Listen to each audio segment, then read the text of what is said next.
Hi అండి, ఎలా ఉన్నారు? బాగున్నారా? నేనైతే బాగున్నానండి. ఈరోజు మీకోసం ఒక చిన్న మాట, ప్రేమ అనే మాటకు నేను ఒక అర్థం చెప్తానండి.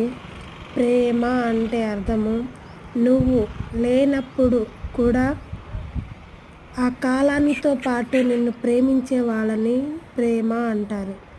నువ్వు ఉన్నప్పుడు కూడా కాలంతో పాటు నిన్ను ప్రేమించే వాళ్ళని ప్రేమ అంటారు. పెళ్ళైన తర్వాత జీవిత భాగస్వామిని ప్రేమించడం అనేది చాలా గొప్ప విషయం. ప్రేమ అనేది అన్ని వేళలో ఒకేలాగైతే అస్సలు ఉండదండి. ప్రేమ అన్నిటినీ సహిస్తుంది, ప్రేమ అన్నిటినీ మెప్పిస్తుంది, ప్రేమ అన్నిటినీ సహించి మంచి ఒక స్థాయికి అయితే తీసుకొస్తుంది.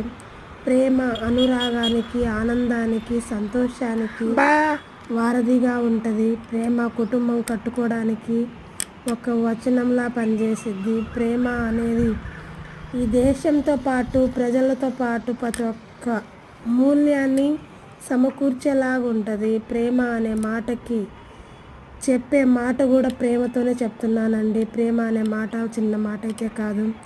ఎలాంటి సైతం వాళ్ళని మార్చేసేదే ప్రేమ. ఎలాంటి కోపిష్టినైనా మార్చేదే ప్రేమ.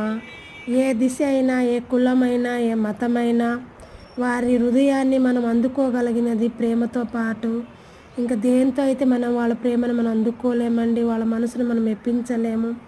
చిన్న మాట, చిరునవ్వు, చిన్న మాట ప్రేమతో మాట్లాడండి. ప్రేమ అనే పదం చాలా గొప్పది.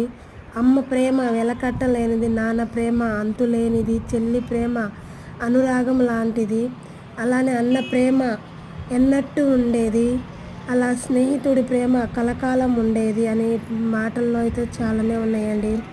స్వార్థం లేని ప్రేమ, అతి ప్రేమ చాలా ఉన్నాయండి. తండ్రి కొడుకుల ప్రేమ, భార్య భర్తల ప్రేమ, తల్లి కూతుర్ల ప్రేమ, ఈ ప్రేమలన్నీ చాలా ప్రేమతో చెప్తున్నానండి. వినండి, ప్రేమ అనే మాటకి నేనైతే చాలా హ్యాపీగా చెప్తున్నానండి. ప్రేమ అనే మాటతోనే మీకు ప్రేమగా చెప్తున్నాను.